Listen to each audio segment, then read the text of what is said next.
मी घरकाम करायला जात होते. माझी मालकीनबाई खूप चांगल्या होत्या, पण त्यांचा नवरा हा परदेशात राहायचा. 6 महिन्यातून एकदा तो भारतामध्ये येत असायचा. तो आल्यानंतर माझ्या मनामध्ये खूपच हुरहुर असायची. एकदा असंच तो परदेशातून भारतामध्ये आला आणि त्यांनी माझ्यासोबत मी एका छोट्या खेडेगावातली मुलगी. माझ्या आईवडिलांची परिस्थिती ही खूपच गरिबीची होती. म्हणून माझ्या आईवडिलांना काही मदत व्हावी म्हणून आमच्या ओळखीच्या मावशीने मला एका ठिकाणी कामाला लावले. मी वयाने लहानच होती, पण मला थोडीशी समज सुद्धा होती. माझ्या आईवडिलांनी सुद्धा त्यांच्या मनावरती दगड ठेवून मला कामाला पाठवलं होतं. कारण आता कामाला जर पाठवलं नाही तर खायचं काय? मला एक भाऊ आणि एक बहीण होती. असे आम्ही तिघे जणी होतो. घरामध्ये कमवता फक्त माझे वडीलच होते आणि माझ्या भावाचं आणि बहिणीचं शिक्षण सुद्धा चालू होतं. मीच त्यांच्यामध्ये कमी शिकलेली होती, कारण मला शिक्षणाची अजिबात आवड नव्हती. माझे वडील मला खूपच बोलायचे, गरीब आहे पण शिक्षणाला तुमच्या कोणतीच मी कमी पडू देणार नाही. पण मला शिक्षण हे लहानपणापासूनच आवडत नव्हतं.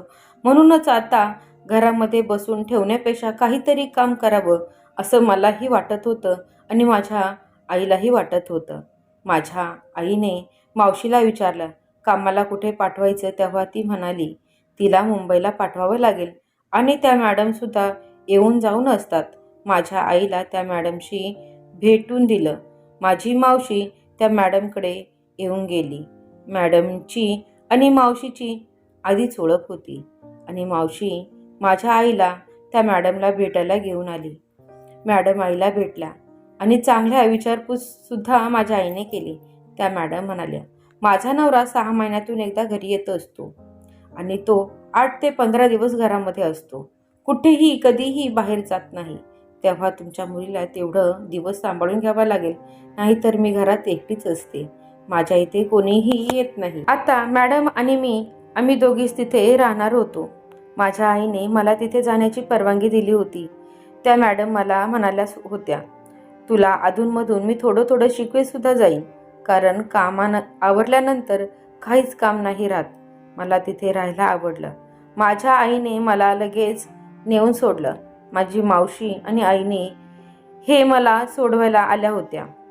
मला आई जेव्हा सोडून चालली होती तेव्हा खूप रडायला आलं, पण आता मी स्वतःच काम करायचा निर्णय घेतला होता, म्हणून मी रडून काहीच उपयोग नव्हता. मी जर माझ्या आईसमोर खूपच रडून दाखवलं असतं तर ती मला सोडून जाण्याचं मन झालंच नसतं. म्हणून मी सगळं काही मनामध्ये दाबून ठेवलं होतं. आता आई आणि मावशी या दोघीही घरी पुन्हा यायला निघाल्या. मी त्या मॅडमच्या इथे राहू लागली. पहिला दिवस मला तिथे करमलं नाही. मी खूपच उदास होती. दुसऱ्या दिवसापासून मला थोडी थोडी आता सवय झाली होती. मी उठल्यानंतर पहिली आंघोळ करायची. आंघोळ झाल्यानंतर मॅडम आणि माझ्यासाठी थोडासा नाश्ता बनवायची. खेड्यागावातल्या मुलींना सगळं काही जेवणसुद्धा बनवायला येतं नाही, तशी शहरातल्या मुलांसारखं माझे लाड होत नव्हते. नाश्ता झाल्यानंतर मॅडम उठून जेवण बनवायला घ्यायच्या. मॅडमच्या हाताखाली मी पीठ मळून दे, लसूण सोलून दे, सुरलेली सगळी कामं मी एकटी करत. भांडी घासून घ्यायची, कुठे कचरा पडलेला असेल तो साफ करून घ्यायचा. मॅडम जेवण करायला लागल्यानंतर मी लगेच लादी पुसून घ्यायची. त्यांचं जेवण बनून होईपर्यंत माझी लादी पुसून व्हायची आणि मी लगेच कपडे धुवायला घ्यायची. त्यांचं जेवण झाल्यानंतर मी गॅसवट्टा पुसायला घ्यायची. गॅसवट्टा पुसून झाल्यानंतर आम्ही जेवायला बसायचो. जेवण झाल्यानंतर दिवसभर मी मॅडमशी गप्पा मारायची. तेही आता त्यांनाही माझ्याशिवाय सुद्धा करमत नव्हतं. त्या खरं तर मला आता आईसारख्या जाणवत होत्या. त्या जीव लावू लागल्या होत्या, कारण त्यांना मुलबाळ काहीच नव्हतं. 2 महिने तसे माझ्या आनंदात निघून गेले. मी झोपायला मॅडमजवळ झोपायचे, कारण मला एकटीला झोपायची ही सवय नव्हती. पण आता 2 महिन्यानंतर साहेब घरी आले होते. साहेब घरी आल्यानंतर मॅडमने मला हॉलमध्ये अंथरूण टाकून दिले. मी हॉलमध्ये झोपली, पण मला त्या रात्री झोपच आली नाही, कारण मला एकटीला झोपायची मला सवय नव्हती. घरी आई वडील आणि इथे आल्यानंतर मॅडमजवळ मी झोपायची. त्याच्यामुळे मॅडमसुद्धा मला आता खूप जीव लावू लागल्या होत्या. पण साहेब आल्यानंतर आता मी हॉलमध्ये झोपली होती. मला 1-2 दिवस त्रास होत होता. साहेब घरी आल्यानंतर त्यांनीसुद्धा मला खूप जीव लावला. सगळ्या काही गोष्टी मला आणून देत होते. बाळा बाळा म्हणून हाक मारत होते. मलाही आता आई वडिलांची कमतरता कुठेच वाटत नव्हती. मी त्यांच्या मुलीसारखी पुढे पुढे काम करत होती. काय पाहिजे, नको, हवे ते सगळं काही मी देत होती. पण एके दिवशी रात्री मी झोपी गेली. ती झोप माझी काळ रात्रच ठरली असंच म्हणता येईल. मॅडमही गाढ झोपल्या होत्या आणि मीही हॉलमध्ये शांत झोपली होती. कारण दिवसभर काम करून करून मी पूर्ण थकून जाई. काम करून झाल्यानंतर मी कधी झोपी जाऊ लागले होते हेही मला आता कळत नव्हतं. कारण आता एक माणूस एक्स्ट्रा वाढला होता आणि मला आता जास्त कामाचा लोड सुद्धा येत होता. कारण दिवसभर काही ना काही साहेबांना मॅडम करून देत असायच्या आणि मी दिवसभर ती भांडी घासत असायची. मला आता कंटाळा येऊ लागला होता. असं वाटत होतं 2 दिवस जाऊन घरी राहून येऊया. पण मॅडमला एकटीला सोडून सुद्धा पुन्हा कसं जावं? मॅडम सर पुन्हा 8 दिवसांनी पुन्हा बाहेर देशामध्ये जाणार होते. पुन्हा मला सोडवायला यायला आईवडिलांना त्रास होईल म्हणून मी तसंच इथे राहून लागली होती. काम झाल्यानंतर आता आम्ही फिरायला सुद्धा जात होतो. माझी आता इच्छासुद्धा नसायची फिरायला जाण्याची. पण मॅडम म्हटल्यानंतर मला नाही म्हणता येतच नव्हतं. जशा आपल्या आईवडिलांना आपण लगेच नकार देतो तसं त्यांना कधीच नकार देऊ शकत नाही. पण आपला हट्ट त्यांच्यासमोर पूर्ण करू शकत नाही. पण साहेब आणि मॅडम समोर मी असा हट्ट कोणताच करू शकत नव्हते. तेव्हा मला माझ्या आईवडिलांची खूप आठवण येत होती. कारण मी थकलेली आहे हे सुद्धा आता मॅडम यांना दिसत नव्हतं. मी साहेबांना सुद्धा दिसत नव्हतं. मॅडम दुपारी आराम करायला गेल्यानंतर मी सुद्धा हॉलमध्ये झोपायची. एके दिवशी मी दुपारी हॉलमध्ये झोपले. मॅडमही बेडरूममध्ये झोपल्या होत्या. अचानकमध्ये माझ्या तोंडावरती काहीतरी फिरल्याचा मला भास झाला. बघते तर माझ्या आजूबाजूला काहीच नाही. पुन्हा मी झोपी गेली. पुन्हा माझ्या तोंडावरून काहीतरी फिरल्याचा मला जाणवलं. तेव्हा मी जोरात ओरडले. कारण तिकडे मॅडम आणि सर झोपले आहेत आणि इकडे मी इथे. माझ्या तोंडावरून काय फिरले? आता मला भीती वाटू लागली होती. जेव्हा माझ्या तोंडावरून फिरलं आणि मी लगेच डोळे उघडून बघितलं तर तो हा साहेबांचाच होता. माझ्या चेहऱ्यावरून हळूच बोट फिरवत होते. माझा जीव खूप धडधडत होता. मी त्यांच्याकडे रागाने बघितले. तेव्हा ते मला तोंडावरती बोट ठेवून शांत हो असे म्हणाले. तेव्हा ते म्हणाले, तुझ्या तोंडावर मच्छर फिरत होता म्हणून मी त्याला बाजूला करत होतो. पण मला एक समजलं नाही. माझ्या तोंडावरचा मच्छर त्यांना बाजूला करायला यावं लागलं का? मी केला असता ना. मला चावला असता तर? मला समजलं नाही. मी इतकीही समजदार नव्हते की मला या गोष्टीचा अर्थ समजेल. असेल मच्छर म्हणून त्यांनी केला असेल बाजूला असं. आणि मी पुन्हा तिथून उठून बेडरूममध्ये जाऊन बसले. मॅडम झोपलेल्या बघितल्या. तिथेच खाली बसून घेतलं आणि साहेब येऊन पुन्हा झोपून घेतलं. मी पुन्हा उठून हॉलमध्ये गेली.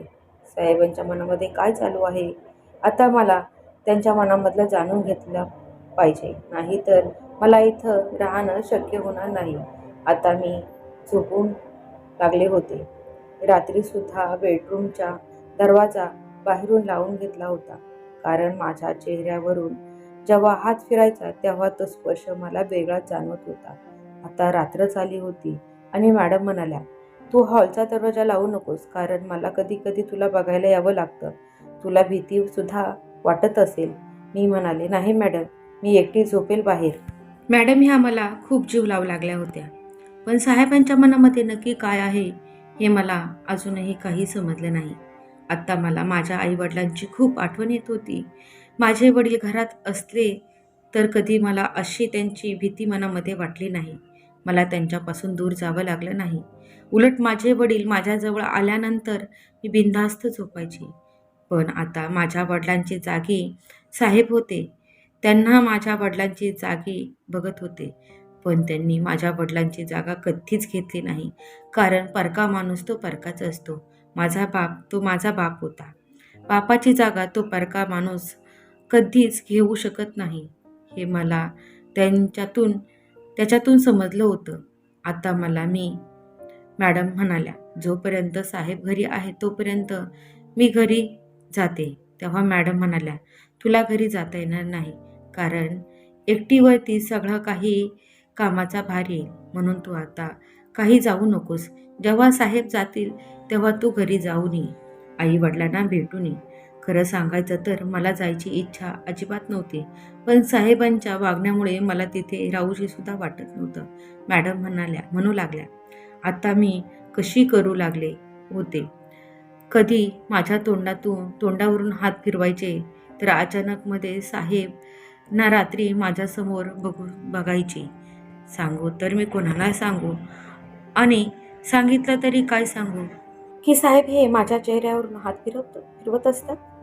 मी माझ्या आईला सुद्धा ही गोष्ट सांगू शकत नाही आणि मॅडमांनाही सांगू शकत नाही, कारण मी वयाने लहान होती. माझ्या गोष्टीवरती कोणी विश्वास ठेवणार नाही हे मला माहीत होतं. आता मी साहेबांपासून खूप दूर दूर राहू लागले होते. मॅडमांनी मला सांगितलं, तू सरांना हे नेऊन दे, तर मी ते सुद्धा द्यायला नको म्हणत होते.